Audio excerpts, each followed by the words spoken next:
Hello, everyone. Tonight we're riding through a quiet neighborhood with a Black grandmother whose car is full of carefully wrapped Christmas presents and old-fashioned hope. Right now, she's climbing the front steps to her son's house one day before Christmas.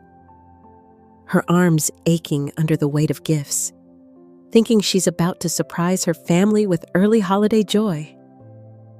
In just a few minutes, you'll be standing with her in that too-quiet foyer, listening as her daughter-in-law's voice floats down the stairs, talking about 3 million and the old woman won't last much longer, as if her entire life were just a problem to be solved. You'll be right beside her when her husband of nearly 4 decades appears at the top of the stairs, shirt half-buttoned in her son's house. And the word affair suddenly becomes much smaller than the word murder. If you've ever walked into a room and felt the air change, or discovered that the people you trusted most were smiling to your face while planning something unthinkable behind your back. This story may land so close to your own fears that you might not emotionally survive it. So, before you get too comfortable, take a moment to like the video and subscribe, but only if you truly enjoy what I do here. And while you're settling in, drop your city and your local time in the comments. I love seeing where you're listening from and how our little nighttime circle stretches across the map. Now, turn off the lights, maybe turn on a fan for a gentle hush of noise, and let's begin our journey together tonight. One day before Christmas, I went to my daughter-in-law's house. But the moment I arrived, I overheard a strange conversation about my $3 million fortune. That's when I realized my husband was in bed with her. I'm glad to have you here. Follow my story until the end and comment the city you're watching from so I can see how far my story has reached. The December air was crisp against my face as I walked up the front steps of my son's house, my arms full of carefully wrapped Christmas presents. At 62, I still insisted on hand-wrapping every gift, using the good paper and real ribbon like my mother had taught me. These traditions mattered, especially now that our family seemed so scattered. I had called ahead to let Tasha know I was coming, but she hadn't answered no matter. I had a spare key that my son Aaron had given me years ago, back when we were closer, back when his wife actually seemed to enjoy my company. The house was quiet when I let myself in, too quiet for a Tuesday afternoon. Aaron's car wasn't in the driveway, which meant he was still at the law firm. He worked such long hours these days, barely making it home for dinner most nights. Tasha often complained about it, though I noticed she seemed to fill her time just fine without him. I set the presents down gently on the entry table and called out softly, "Lo, it's just me, Lydia. I brought the Christmas gifts early." No response, but I could hear her voice coming from upstairs. She must be on the phone. I decided to wait in the living room rather than interrupt her call. But as I moved toward the couch, her words drifted down the stairwell with perfect clarity. "The 3 million will be ours soon enough," she was saying, her voice carrying that confident tone she used when she thought no one was listening. "Gerald says the old woman won't last much longer anyway." My blood turned to ice. Old woman. 3 million. That was the exact amount Gerald and I had in our joint investment accounts. The nest egg we'd built together over 37 years of marriage. I stood frozen at the bottom of the stairs, my heart hammering against my ribs. This couldn't be what it sounded like. There had to be some explanation. "You just need to be patient a little longer," Tasha continued, and I could hear her moving around upstairs. "Gerald's got it all figured out."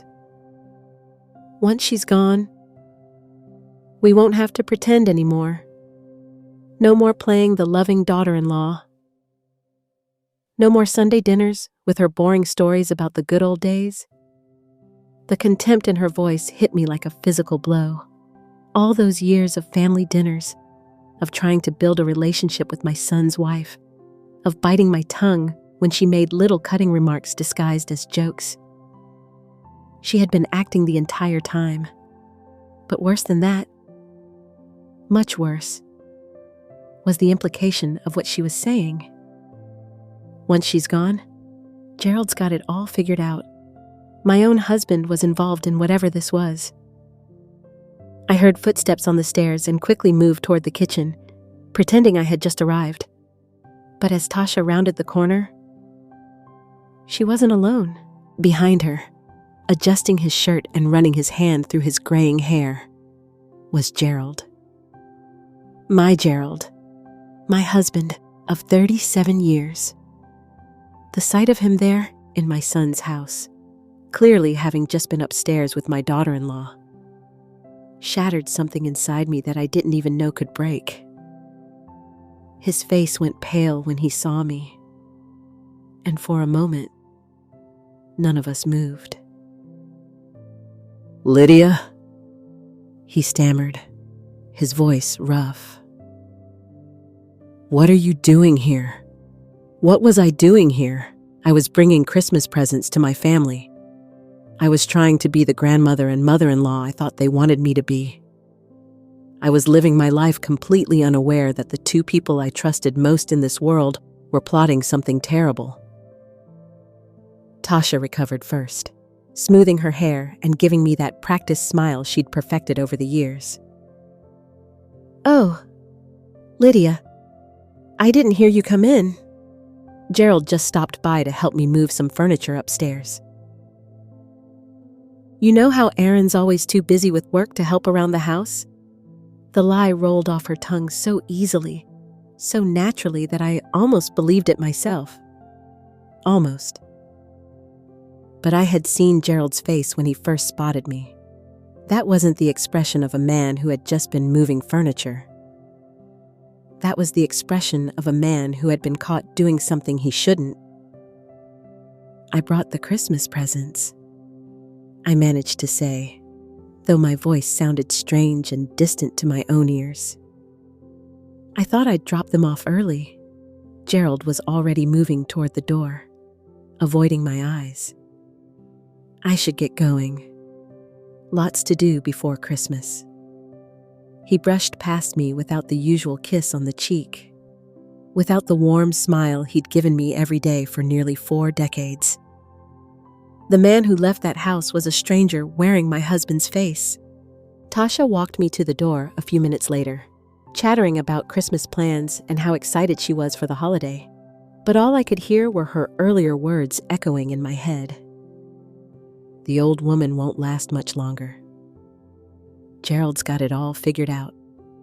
I drove home in a daze, my hands shaking on the steering wheel. The decorated houses and twinkling lights that had seemed so cheerful on the drive over now looked garish and fake, like props in a play where everyone knew their lines except me. At home. I sat in my car in the driveway for a long time, staring at the house Gerald and I had bought when we were still young and full of dreams. The house where we'd raised Erin, where we'd celebrated anniversaries and birthdays, where we'd built what I thought was a solid, loving marriage. But as I finally walked through the front door, I realized I was seeing everything with new eyes. This wasn't my sanctuary anymore. This was the home of a woman whose husband and daughter-in-law were plotting against her. A woman who had somehow become an obstacle to be removed rather than a person to be loved. The worst part wasn't even the betrayal itself. The worst part was the dawning realization that I had no idea how long this had been going on, or how far they were willing to go to get what they wanted. I didn't sleep that night. I lay in bed next to Gerald, listening to his steady breathing, and wondering how many nights he had lain there, planning my demise. When he kissed my forehead good morning, the same gentle gesture he'd done for decades, my skin crawled. "You seem tired, honey," he said over coffee, his voice full of what I now recognized as performed concern. "Maybe you should see Dr. Ellison about those sleeping pills he mentioned." 3 days ago, I would have smiled and agreed. Now, I heard something different in his suggestion. Why was my husband so interested in me taking sleeping medication? "I'm fine," I said, watching his face carefully. "Just the usual Christmas stress." He nodded, but I caught the flicker of something in his eyes. Disappointment? Frustration? I wasn't sure. But it wasn't the look of a man who simply wanted his wife to get better rest. The next few days passed like a terrible dream. I went through the motions of normal life while watching my husband with new eyes. Gerald, who had always been attentive, suddenly seemed overly solicitous. He brought me tea without being asked, suggested I take naps, and kept asking if I felt under the weather. "You know, sweetheart," he said on Thursday morning, buttering his toast with careful precision, "maybe we should review our insurance policies just to make sure everything's up to date." I nearly dropped my coffee cup. Insurance policies. Why now? "Well, we're not getting any younger," he said with a laugh that sounded forced. "I just want to make sure you're taken care of if something happens to me." But I heard what he was really saying. He wanted to make sure he was taken care of if something happened to me. That afternoon, Tasha called to invite us to dinner on Saturday. Her voice was honey sweet, the way it always was when she wanted something. "I'm making that roast you love so much, Lydia," she said. "And I thought we could talk about Christmas plans. Maybe discuss some family business, too." Family business? The phrase sent chills down my spine. "What kind of family business?" I asked, keeping my voice light. "Oh, just boring stuff. Wills, financial planning, that sort of thing. Gerald mentioned you two have been talking about updating your estate plan."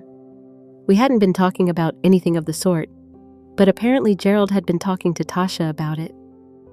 I accepted the dinner invitation because I needed to understand what I was dealing with. But first, I did something I never thought I would do in 37 years of marriage. I went through Gerald's things. It didn't take long to find what I was looking for. In his desk drawer, underneath a stack of old tax returns, was a folder I'd never seen before. Inside were photocopies of our insurance policies, our investment statements, and a handwritten note in Gerald's familiar scroll. Life insurance, $500K.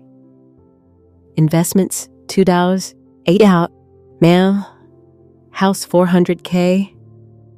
Total, 37 millimeters. Below that, in different ink as if added later, natural causes, the heart attack most likely. History of hypertension. No autopsy if handled correctly.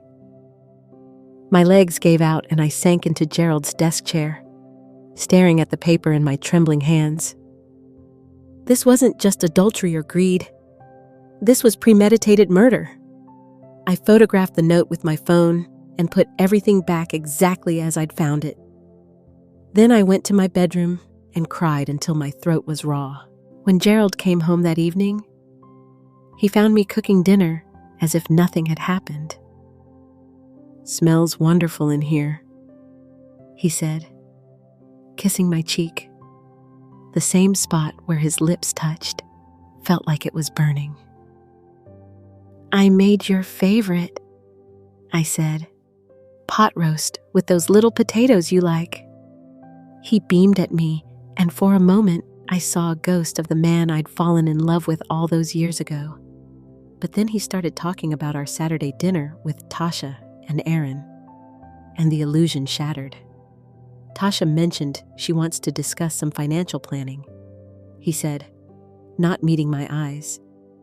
I think it's smart to get our affairs in order. What kind of affairs, I asked, though I already knew. Just making sure everything's set up properly, in case something unexpected happens to either of us.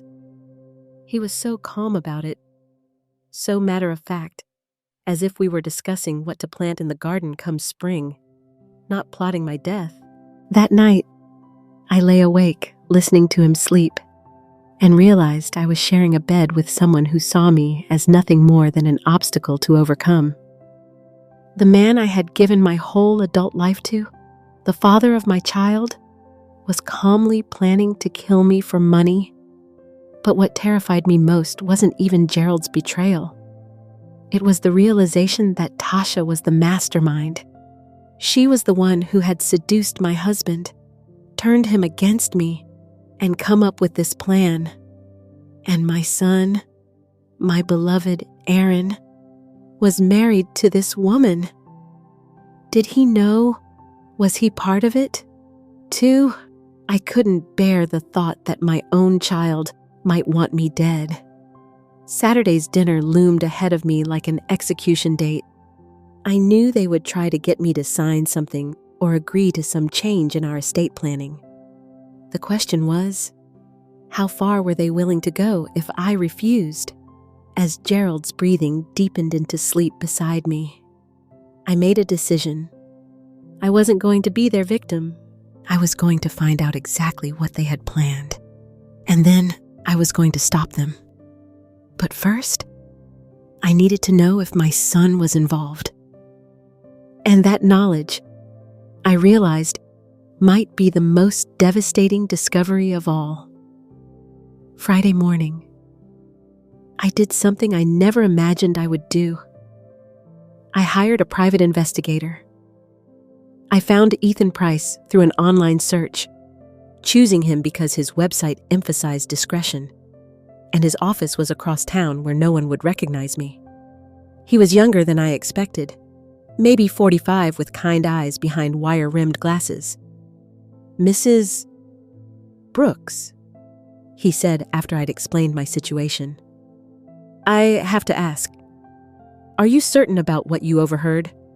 Sometimes in emotional situations, we can misinterpret things. I showed him the photograph of Gerald's handwritten note. His expression grew serious as he read the words natural causes and no autopsy if handled correctly.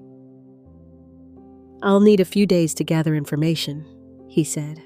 In the meantime, don't change your routine. Act normally. And Mrs. Brooks. He looked at me with genuine concern. Be very careful what you eat or drink, especially anything your husband prepares for you. The drive home felt surreal. At 62, I was hiring someone to investigate my own husband for planning my murder. It sounded like something from a television show, not my quiet suburban life. That afternoon, Gerald announced he was going to help Aaron with some yard work. I watched through the window as he drove away, then waited 10 minutes before following him. Instead of going to Aaron's house, he turned into the parking lot of the Marriott Hotel downtown. My heart hammered as I parked where I could see the entrance. 20 minutes later, Gerald emerged with Tasha. They weren't touching, but there was an intimacy in the way they walked together. Heads bent close in conversation. When they got to Gerald's car, she kissed him. Not a friendly peck on the cheek, but a real kiss. A lover's kiss. I drove home and vomited in my own bathroom, my whole body shaking with the confirmation of what I already knew. My marriage was a lie. My family was a lie. Everything I'd built my life around was rotten at the core. The weekend dinner at Aaron and Tasha's house felt like walking into a trap.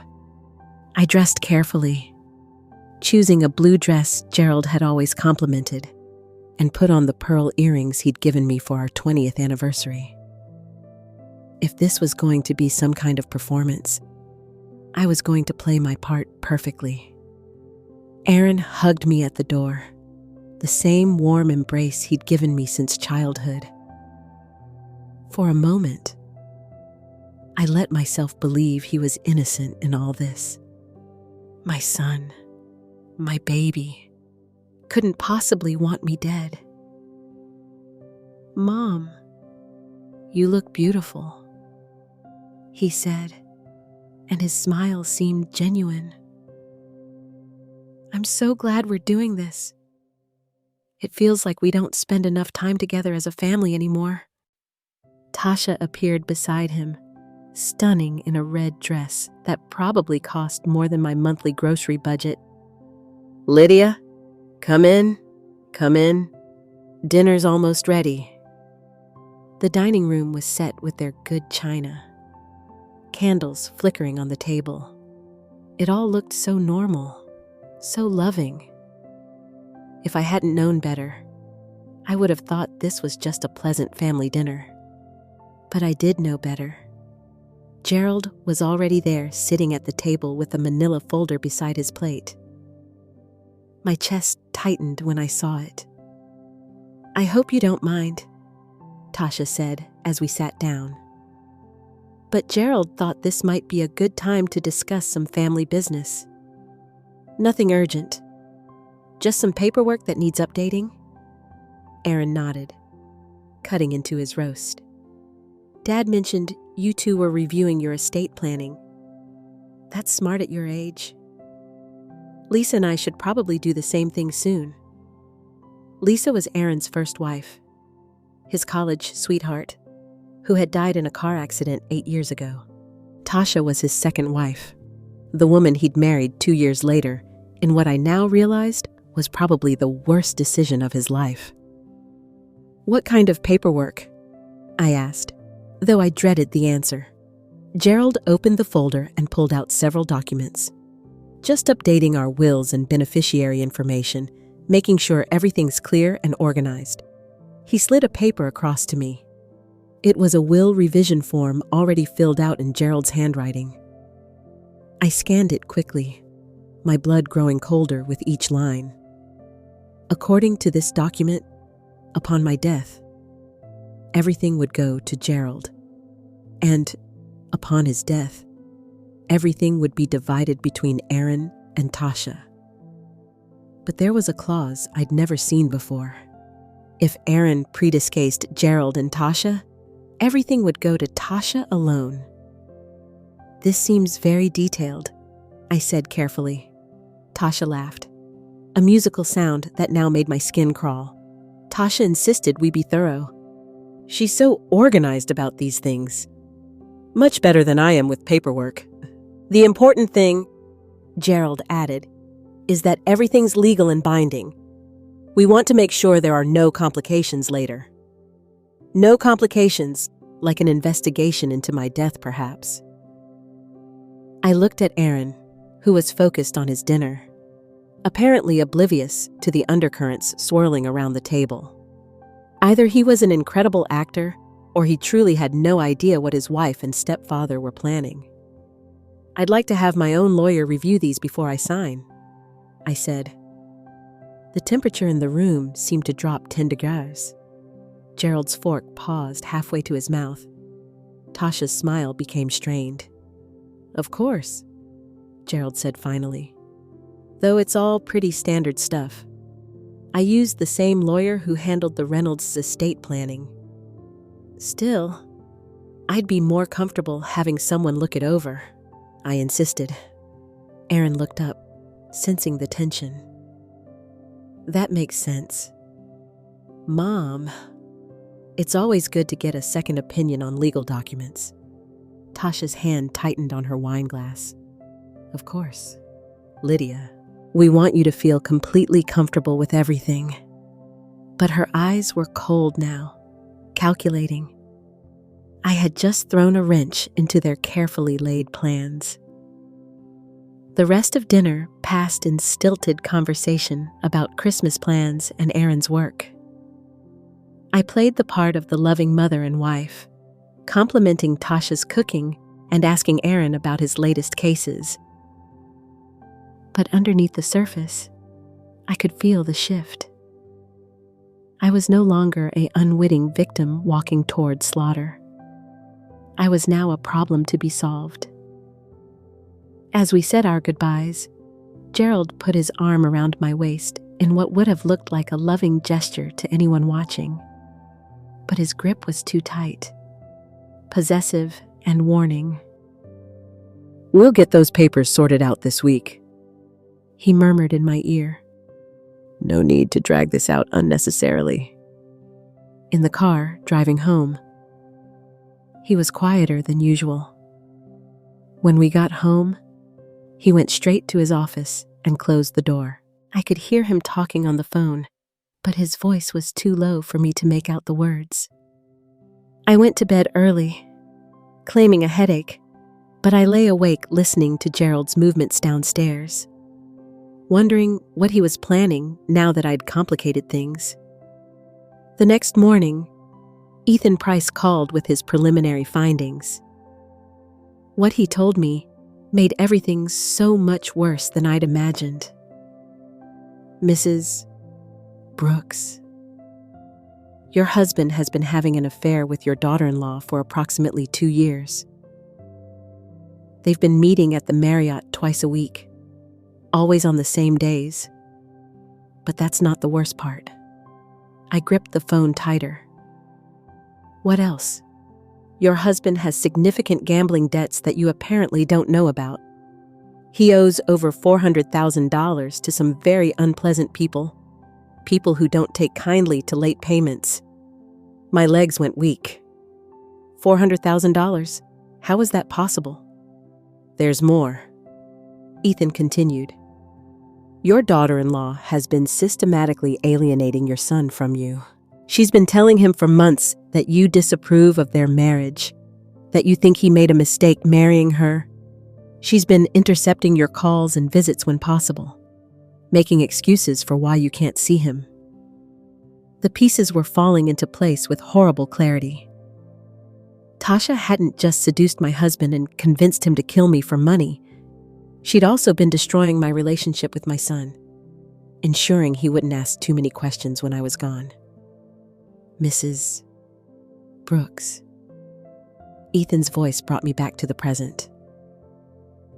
"Are you still there?" "Yes," I whispered. "I'm here. There's one more thing. Your daughter-in-law has been researching untraceable poisons online, specifically ones that mimic heart attacks in elderly people." The room spun around me. I sat down hard on the kitchen chair, my vision blurring. They weren't just planning to kill me, they were planning to kill me soon. The next few days were the longest of my life. I had to pretend everything was normal while knowing that the two people I'd trusted most in the world were actively planning my death. Every meal Gerald prepared, every cup of tea he offered, every solicitous inquiry about my health felt like a countdown to my execution. Ethan Price's investigations continued to reveal disturbing details. Gerald had been forging my signature on withdrawal slips, taking money from our joint accounts to pay his gambling debts. The debts were worse than Ethan had initially discovered. Nearly $500,000 owed to loan sharks who had already started making threats.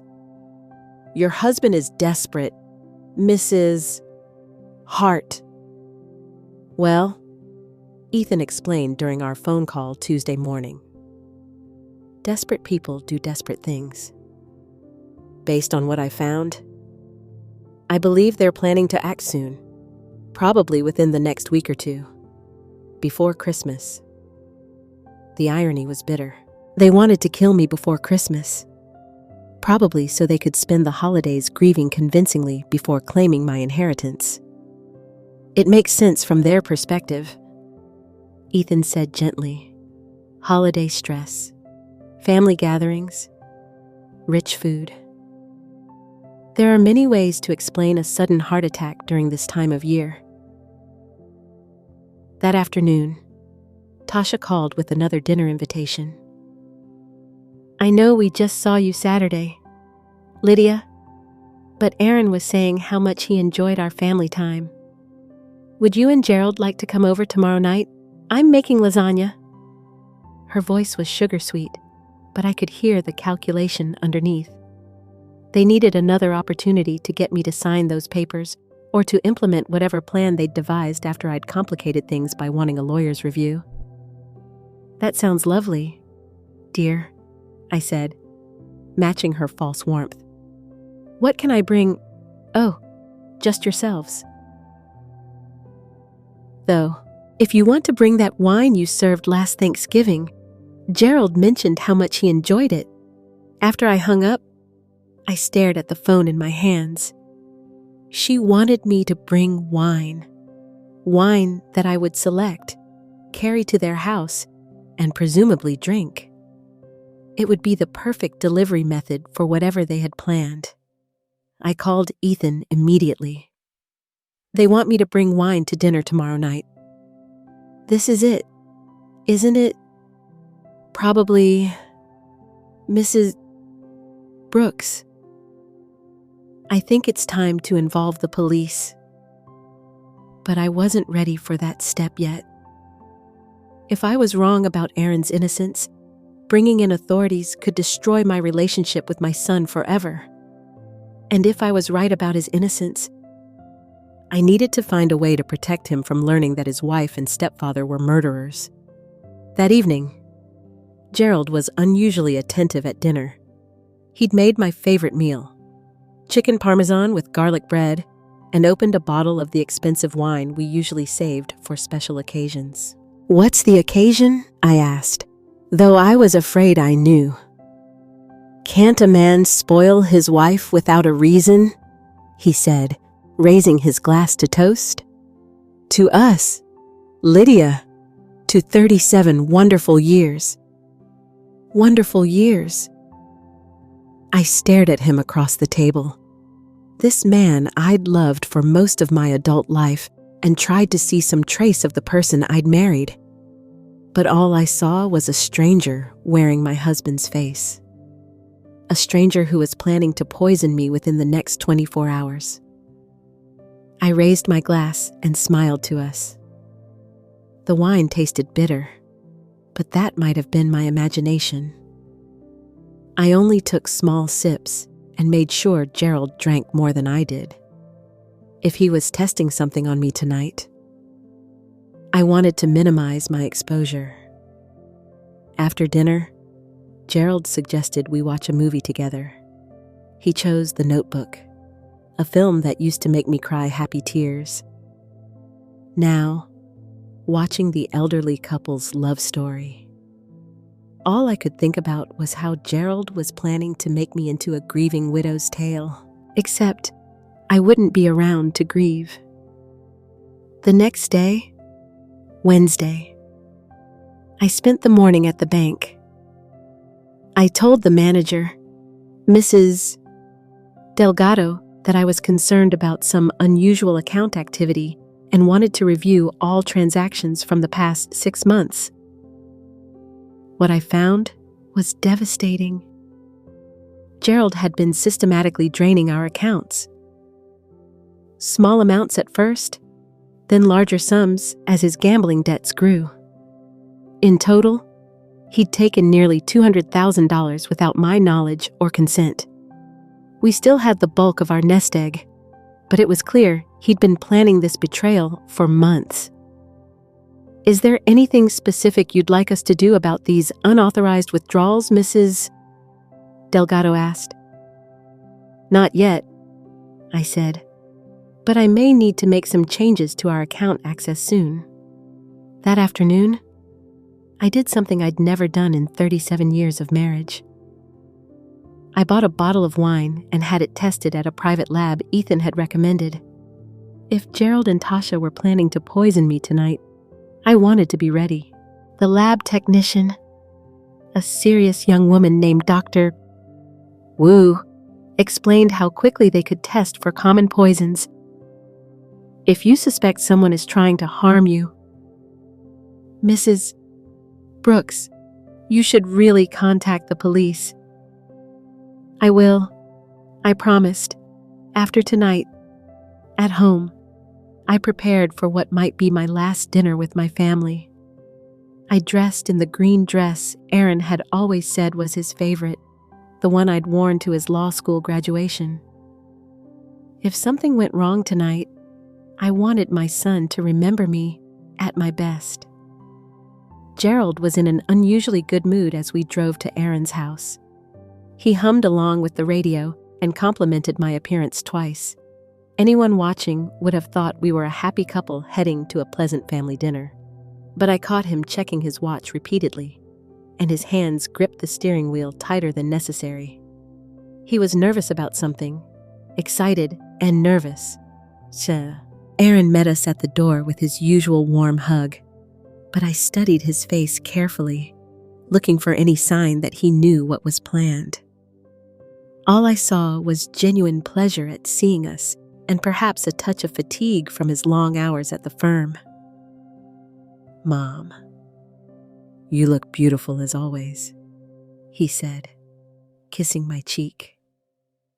"That color is perfect on you." Tasha appeared beside him, radiant in a black cocktail dress that seemed far too formal for a family dinner at home. She was dressed for a celebration. "Lydia, and you brought the wine." "Wonderful." She took the bottle from my hands before I could object, examining the label with what looked like genuine appreciation. "This looks expensive. Too good for a simple weeknight dinner." "Nothing's too good for family," I said, watching her face carefully. She smiled, but there was something predatory in her expression. "I'll open it now, so it can breathe. Dinner will be ready in about 30 minutes. I watched her carry the wine into the kitchen, my heart pounding. This was really happening. They were really going to try to kill me tonight in front of my own son. The living room felt like a stage set with Gerald and Aaron chatting about football, while I sat in the chair that had been positioned to face both of them. I felt like I was on display, the guest of honor at my own funeral. "How's work been, Aaron?" I asked, desperate to focus on something normal, something real. "Busy, but good," he said. "We're handling a big estate case right now. It's fascinating how complicated families can make things when money's involved. People do terrible things to each other over inheritance. The irony was so sharp, it made my chest ache. My son was unknowingly describing his own family situation while his wife prepared to serve me poisoned wine. Tasha returned with glasses and the opened bottle. "This smells divine." "Lydia, where did you find it?" "A little shop downtown." I lied smoothly. The owner recommended it for special occasions. She poured 4 glasses, handing them out with ceremony. Gerald raised his immediately, but I noticed Tasha barely touched hers to her lips when we toasted. Aaron drank his normally, chatting about his cases between sips. After about 10 minutes, I began to feel dizzy. The room started to tilt slightly, and my tongue felt thick in my mouth. "Are you feeling all right, Mom?" Aaron asked, his voice seeming to come from very far away. "You look a little pale." I looked at Gerald and Tasha, both watching me with expressions of concern that didn't quite reach their eyes. They were waiting for me to collapse, waiting for their plan to unfold perfectly. But I had one advantage they didn't know about. The wine I'd brought wasn't the wine they'd expected to poison. I'd switched bottles after having the first one tested, bringing an identical vintage that was completely clean. What I was feeling wasn't poison. It was the most devastating realization of my life finally hitting me full force. My husband and daughter-in-law really were trying to kill me, and they were doing it right in front of my innocent son. I excused myself to the bathroom, claiming I needed a moment to steady myself. In the hallway mirror, I practiced the performance of my life. I had to look sick enough to convince them their plan was working, but not so sick that Aaron would call an ambulance. When I returned to the living room, I made sure to sway slightly and grip the doorframe for support. "Mom?" Aaron was on his feet instantly, concern creasing his face. "Maybe you should sit down." "I'm fine, sweetheart," I said, though I let my voice waver. Just a little light-aided. Must be all the excitement of the holiday season. I caught the look that passed between Gerald and Tasha. Anticipation mixed with barely concealed satisfaction. They thought their plan was working perfectly. "Maybe we should skip dinner," Aaron suggested. "I can drive you home." "Nonsense," Tasha interjected quickly. "Lydia just needs some food in her stomach. Low blood sugar can make you feel dizzy. I'll get dinner on the table right now." Over the next hour, I gave the performance of my lifetime. I picked at my food, complained of feeling nauseous, and even let myself stumble slightly when getting up from the table. Aaron hovered around me, worried and attentive, while Gerald and Tasha watched with predatory patience. "I think I should take you to see Dr. Ellison tomorrow," Gerald said as we prepared to leave. "These dizzy spells are concerning." Dr. Ellison, who had suggested sleeping pills. Dr. Ellison, who was probably part of their plan to make my death look natural. "Maybe you're right," I said weakly. "I haven't been feeling quite myself lately." Aaron hugged me goodbye, holding me a little longer than usual. "Take care of yourself, Mom. Promise me you'll see the doctor tomorrow." "I promise," I said, meaning it in a way he couldn't understand. The drive home was quiet. Gerald kept glancing at me, checking to see if I was getting sicker. I let my head loll back against the seat and closed my eyes, playing the part of a woman whose body was slowly shutting down. But inside, my mind was crystal clear and absolutely furious. The next morning, I called in sick to my part-time job at the library and set my real plan in motion. While Gerald was at his weekly golf game, a game I now suspected was actually a meeting with his loan sharks, I drove to the law office of Andrea Cole, an estate attorney I'd found through Ethan Price's recommendations. "Mrs. Brooks," Andrea said after I'd explained my situation.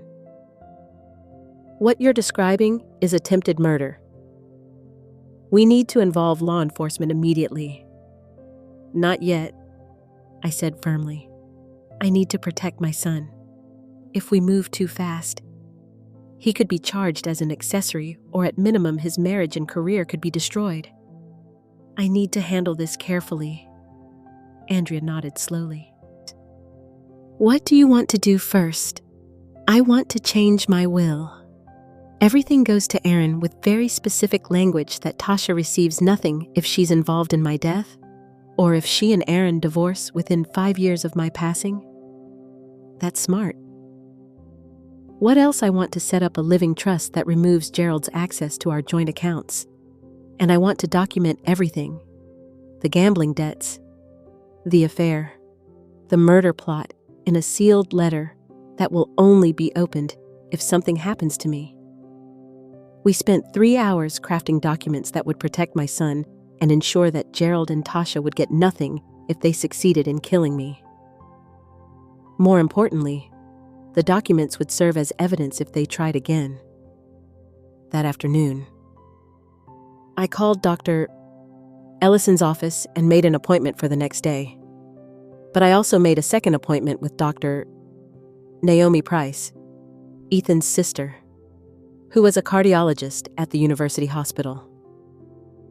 I want a complete cardiac workup, I told Dr. Price, and I want it documented that my heart is perfectly healthy. If something happens to me in the coming weeks, I want there to be a clear medical record that contradicts any claims of natural heart failure. Dr. Price, who Ethan had briefed on my situation, agreed to run every test possible. That evening, Gerald was unusually solicitous. He made dinner, brought me tea, and suggested I rest on the couch while he cleaned up. "You still look pale, honey," he said, studying my face with what looked like genuine concern, but felt like a predator evaluating wounded prey. "I'm worried about you." "I'm feeling a little better," I said carefully. "Maybe whatever it was is passing." I caught the flash of disappointment in his eyes before he masked it with a smile. "Well, let's see what Dr. Ellison says tomorrow.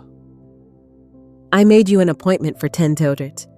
Of course, he was probably coordinating with the doctor to get me prescribed something that would make the next attempt more successful.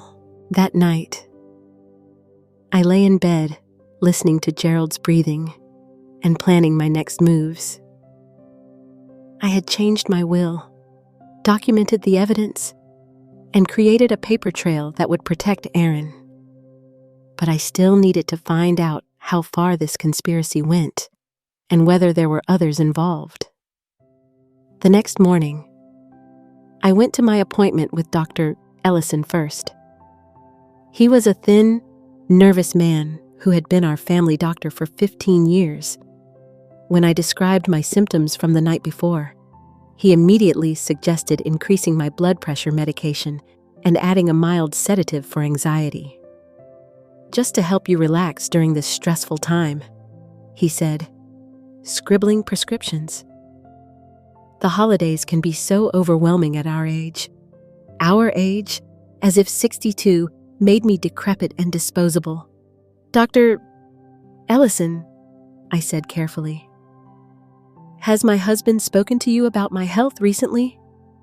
His pen paused for just a moment. He's expressed some concerns. "Yes. Mentioned that you've been having some dizzy spells. Some confusion. It's not uncommon in women your age." Women my age. There it was again. This dismissive attitude that made me invisible, insignificant, perfect cover for murder. I took the prescriptions but had no intention of filling them. Instead, I drove directly to Dr. Naomi Price's office for my cardiac workup. The tests took most of the day, but the results were exactly what I'd hoped for. My heart was strong, my blood pressure normal, my cholesterol levels excellent. Dr. Price documented everything thoroughly and gave me copies of all the reports. "Mrs. Brooks," she said as I prepared to leave, "you're in remarkable health for someone your age. If anything were to happen to your heart suddenly, it would be highly suspicious." That evening, I showed Gerald the prescriptions from Dr. Ellison. "See? I told you something was wrong," he said, examining them with satisfaction. "Dr. Ellison knows what he's doing. You should start taking these right away." "I think I'll wait a few days," I said. "See if I continue feeling better on my own." His jaw tightened almost imperceptibly. "Lydia, the doctor prescribed these for a reason. You don't want to risk your health over stubbornness."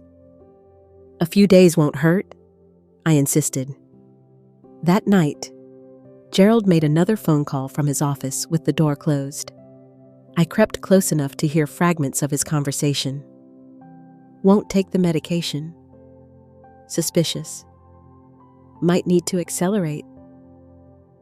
My blood ran cold. They were getting impatient. If I didn't cooperate with their slow poisoning plan, they were going to try something more direct. The next morning, Tasha called with another invitation. This time, her voice had an edge of desperation beneath the sweetness. "Lydia, I was wondering if you'd like to go Christmas shopping with me today. Just us girls. We could have lunch. Maybe stop by that new spa you mentioned." A spa. Private, isolated with opportunities for accidents or sudden medical emergencies. "That sounds lovely, Tasha," I said, "but I'm not feeling quite up to a full day out. Maybe we could just have lunch. Of course, there's this wonderful new restaurant downtown. Very quiet and intimate. Perfect for catching up." After I hung up, I called Ethan Price. They're accelerating their timeline. I told him, "I think they're planning something for today. Mrs. Brooks, this has gone far enough. We need to involve the police now. After today, I promised. Let me get through this lunch. If they try something, we'll have them caught in the act." But as I prepared to meet Tasha for what might be my last meal, I realized I had one more card to play. Something that would protect Aaron and give me the upper hand once and for all. I was done being the victim. It was time to show Gerald and Tasha exactly who they were dealing with. I arrived at the restaurant 15 minutes early and chose a table where I could see everyone who entered. When Tasha walked in, stunning in a cream-colored coat and designer heels, I felt nothing but cold satisfaction. She thought she was meeting a confused, vulnerable old woman. She had no idea she was walking into a trap. "Lydia!" she called out, waving as if we were the closest of friends. "You look so much better today. I was worried about you after Wednesday night." "I'm feeling much stronger," I said, and meant it. "Thank you for suggesting lunch. We don't get enough one-on-one time." She settled into her chair, placing her designer purse carefully beside her plate. Throughout our conversation, she kept checking her phone, clearly nervous about something.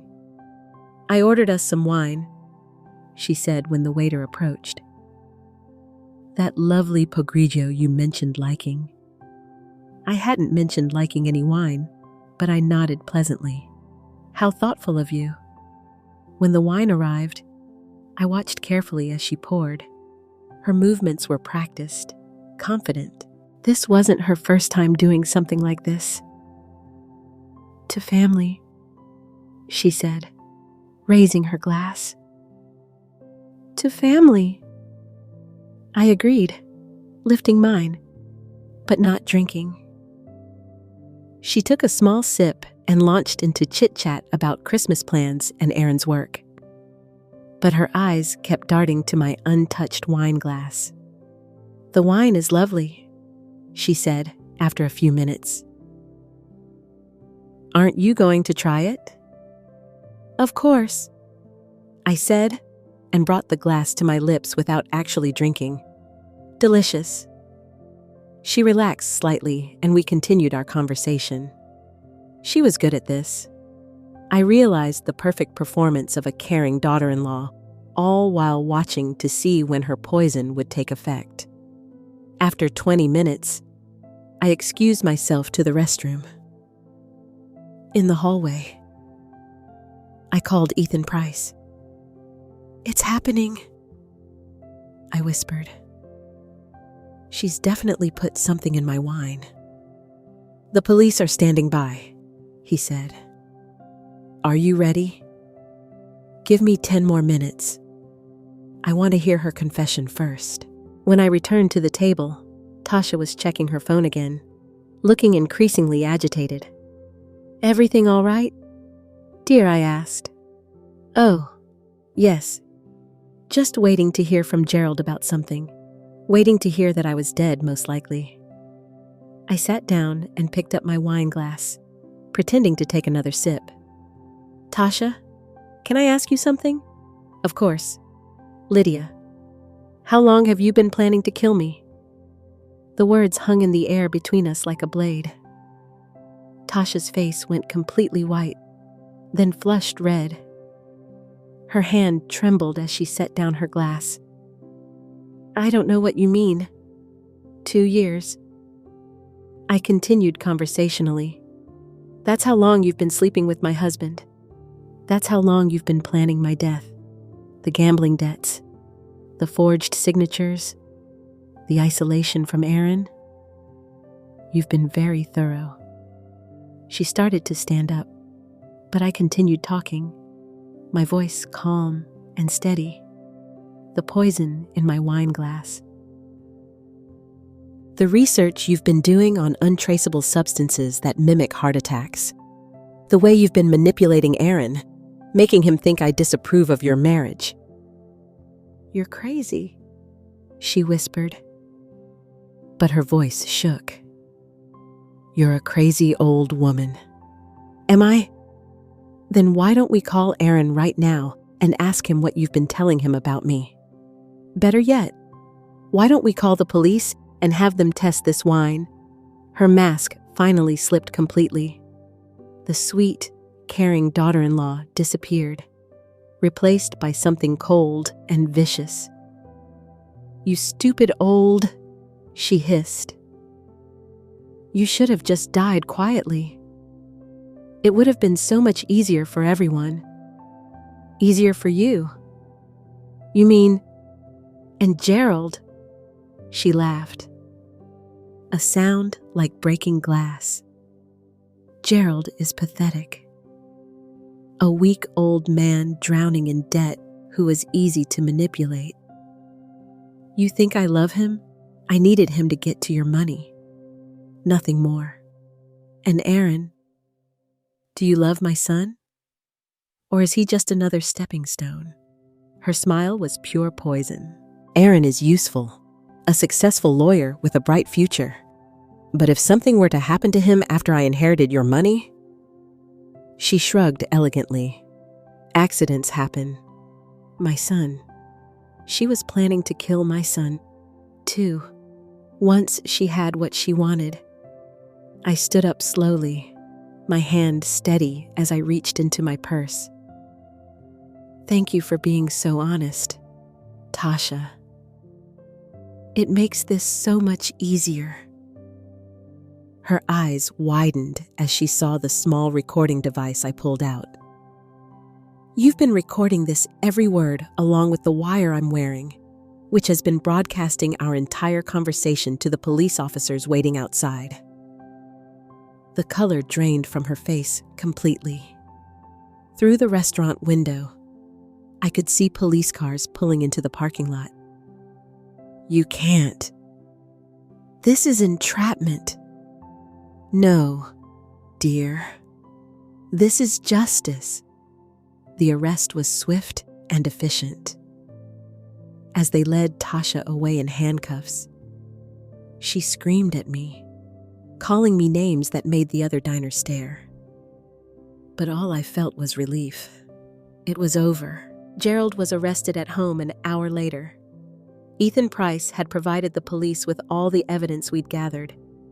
The gambling debts, the forged signatures, the murder plot documentation. Everything. The hardest part was telling Aaron. I drove to his office after giving my statement to the police, rehearsing what I would say. How do you tell your son that his wife tried to kill you and was planning to kill him, too? But when I walked into his office, I saw that he already knew. Detective Delgado had beaten me there. Aaron sat behind his desk, his face ashen, staring at a stack of documents. Mom, he said when he saw me, and his voice broke. I'm so sorry. I had no idea. I went to him and held him while he cried. This strong, successful man reduced to a confused child by the betrayal of someone he'd trusted completely. She showed me text messages, he said through his tears. Screenshots of conversations she claimed you'd had with friends, talking about how much you disapproved of our marriage. I believed her. I actually started pulling away from you because I thought you didn't want me to be happy. I would never, I whispered. You're my son. Your happiness is all I've ever wanted. It took months for the legal proceedings to conclude. Gerald pled guilty to attempted murder, conspiracy, and fraud in exchange for a 25-year sentence. At 71, it was essentially a life sentence. Tasha refused to plea bargain and was sentenced to life without parole. When the jury heard the recording of her confessing to planning multiple murders, the divorce was finalized quickly. I kept the house and recovered most of the money Gerald had stolen, though the gambling debts had eaten through a significant portion of our savings. But what I'd gained was worth more than money. I had my son back. Aaron moved into the house with me while he sorted through his own emotional recovery. It was like having my child home again. Except this time, he was helping me heal, too. We cooked together, watched old movies, and slowly rebuilt the relationship that Tasha had systematically destroyed. I should have known, he said one evening as we sat on the porch watching the sunset. The signs were all there. The way she'd intercept your calls, make excuses when you wanted to visit. I just thought she was protective of our time together. She was very good at manipulation, I said. That's what made her so dangerous. 6 months after the trial, I made a decision that surprised everyone, including myself. I sold the house and moved to a small coastal town in Maine, somewhere with no memories of Gerald or Tasha, or the life I'd built on lies. Aaron visited often, and slowly we both began to heal. He started dating again, a kind woman named Maya, who worked at the local animal shelter. She reminded me of Lisa, his first wife, in all the best ways. On my 64th birthday, Aaron brought Maya to visit. As we sat on my new porch overlooking the ocean, watching the waves crash against the rocks below, I felt something I hadn't experienced in years. Peace. Mom, Aaron said, taking my hand. I know I can never make up for the years I let Tasha keep us apart, but I want you to know that you saved my life. If you hadn't figured out what she was planning, you don't need to thank me, I said. You're my son. Protecting you is what mothers do. But as I sat there in the evening light, surrounded by the family I'd fought so hard to save, I realized I'd done more than protect Aaron. I'd saved myself, too. For the first time in decades, I was living for me. No husband to please, no toxic family dynamics to navigate, no one's expectations to meet but my own. At 64, I was finally free. The ocean stretched out endlessly before us, full of possibilities I'd never allowed myself to imagine. Tomorrow, I might take that photography class I'd always wanted to try, or learn to paint watercolors, or simply sit on this porch and read a good book without anyone interrupting me. For the first time in my adult life, my time was entirely my own. And that, I realized, was the sweetest victory of all. Now, I'm curious about you who listened to my story. What would you do if you were in my place? Have you ever been through something similar? Comment below. And meanwhile, I'm leaving on the final screen 2 other stories that are channel favorites, and they will definitely surprise you. Thank you for watching until here. And now, as this whole journey from a front porch full of Christmas presents to a quiet porch overlooking the ocean drifts farther away from you, let the sharpest pieces begin to soften. The overheard phone call about 2 more weeks, the poisoned wine glasses, the wire hidden under a calm blouse at that restaurant table. All of that can start to blur now, like taillights fading on a long, dark highway. You've just spent time with a Black grandmother who was supposed to fade quietly into confusion and natural causes, who was meant to doubt her own mind until she signed herself out of her own life. Instead, she watched, listened, hired help, gathered proof, and walked straight into the trap they set for her with a recorder on her heart and the police waiting outside. Maybe there were moments when something in your own chest ached, remembering times you were lied to, minimized, or treated like you were in the way in your own family. You're allowed to keep the strength of her courage and gently set down some of the terror and bitterness that came with it. If anyone has ever tried to make you feel like a burden, or acted as if your age, your trust, or your money made you easy to use, let this settle over you like a warm blanket. You are not naive for loving people. You are not weak for wanting connection. And you are not foolish for finally saying enough and choosing yourself. So wherever you are right now, lying in bed, curled on the couch, or listening in the dark with your eyes already heavy, notice how your body starts to let go. Let your shoulders drop. Unclench your jaw. Let your hands rest instead of brace. Let each breath come in slowly and leave even slower, like waves sliding in and out along a quiet shoreline at night. You don't have to decide tonight who to forgive or how to rewrite your own family story. For these next few moments, your only job is to breathe and let your thoughts drift farther and farther away, like morning fog lifting off the water as the sun comes up. Let your heart hear this almost like a whisper. You are not invisible. You are not too late. And you are not alone in how this feels.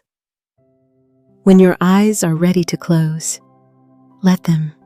Let this story sink to the bottom of your mind like a smooth stone in deep, calm water. And as sleep moves toward you, rest in the quiet truth that you matter. Just as you are, exactly where you are tonight.